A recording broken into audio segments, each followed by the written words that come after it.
Hey guys, what's up? Chris here from BeerNation.com. Today I want to talk about two pretty big news items in the craft beer world, so to speak. The first, I'm going to talk about Green Flash Brewing and their brewmaster Chuck Silva leaving after many, many years. Going to go start up his own thing out in San Diego. Of course, Green Flash being in San Diego.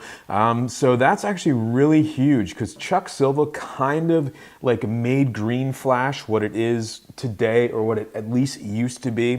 And to say he's going to go and start his own thing kind of with his own money, or I guess some investors at some point, and it'll probably be, I'm guessing, mid-2016, late 2016, since he just announced it today. But hey, he may have been planning this ahead of time. And this is interesting because I think in the last, let's say maybe 2 years, year to 2 years, I think Green Flash has really taken a nosedive as far as the quality of beer they're producing. Their pricing's gotten a little ridiculous, actually. A lot of people don't like their labels, which I'm fine with. I don't care about that. But a lot of people have complained about their pricing, about the, making the per ounce, I guess, more expensive, producing those 16-ounce bottles rather than 12-ounce bottles. Their acquisition of Alpine was met with some not real great enthusiasm. They produced a lot of the Alpine draft beers, and a lot of people said they weren't real great. I had a few of them. They were serviceable. They weren't what I was expecting. They weren't what I've had from Alpine bottles. So to say I'm surprised, I can't exactly say that. I think the writing was on the wall. I don't know what was happening at Green Flash. I don't know what is happening at Green Flash. I don't know if they're expanding too quickly. They're opening a brewery in 2016 on the East Coast in, I think, Virginia Beach as well. And I know they upgraded their system at, I believe, in San Diego to a bigger system. So I don't know if they couldn't like match the production versus the, turnaround time versus the, amount they had to produce to fulfill the markets. They're actually in all 50 states, which is actually really impressive. Not too many breweries are. So they're producing a lot of beer. So that's big news. Chuck Silva leaving Green Flash. What does it all mean? We'll probably never know.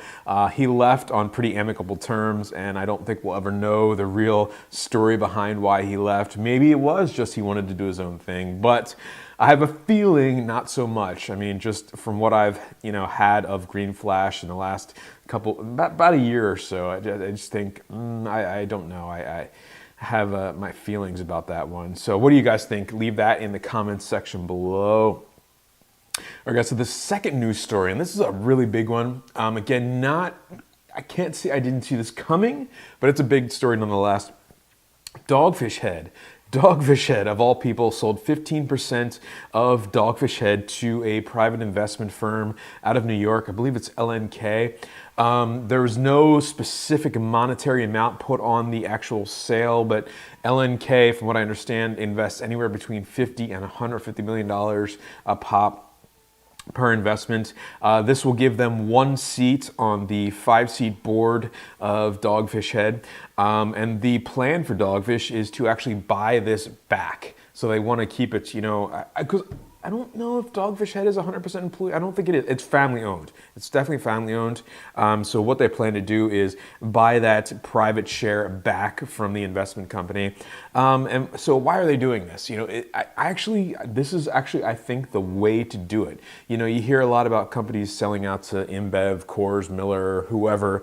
But I think this is the way to do it. It's kind of buy into an investment company who understands the business, who's willing to help you grow, and then kind of step back, make a little bit of money, step back and say, here you go, here's your baby. And what this is going to allow them to do is grow more so than investing with a bank, more so than getting loans or whatever they would have to do. They recently spent $50 million, a $50 million expansion at Dogfish Head, and from what I understand, they're in a lot of debt due to that to the bank. So I think they probably wanted to clear some of that debt. This allows them to do that. This allows them to get a partner with obviously some approachable money.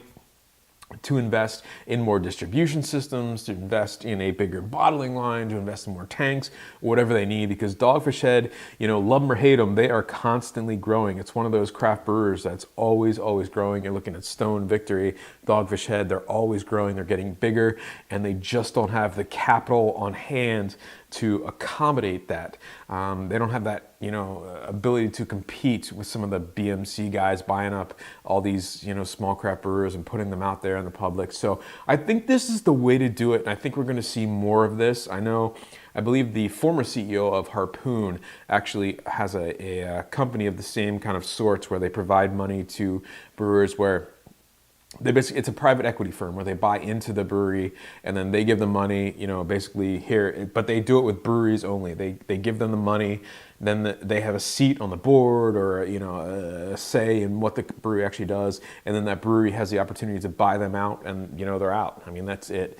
And I think that's the way to do it rather than to completely sell out. At least in my mind, it feels a little bit less dirty for what it's worth. So what do you guys think about that? Again, leave the comments in the section below. So with that, folks, remember life's too short. Drink amazing beers. And actually, I'm drinking the Weyerbacher 20th anniversary quad, which is absolutely fantastic. Cheers.